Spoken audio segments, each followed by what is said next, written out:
নামাজ পড়ে রোজা রাখে কিন্তু মা বাবার সাথে আচরণ খারাপ, এ লোকটা জান্নাতে যেতে পারবে না। আরাফ নামক একটা দেওয়াল আছে, ওই দেওয়ালের উপরে বসে থাকবে।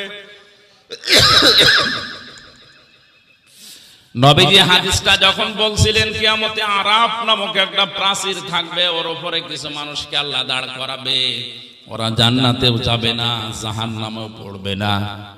সাহাবীরা বলেন, হুজুর এরা জাহান্নামেও যাচ্ছে না জান্নাতেও যাচ্ছে না, কাজ কি?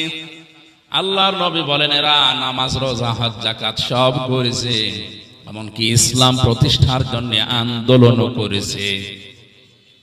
এই জন্য আল্লাহ তাদেরকে জাহান্নামে দিচ্ছে না, জান্নাতে দেয় না একটাই মাত্র কারণ, এরা মা বাবার সাথে আচরণ ভালো করতো না।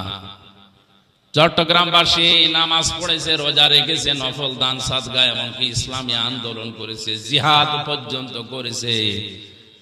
এই লোকটাকে আল্লাহ জাহান্নামে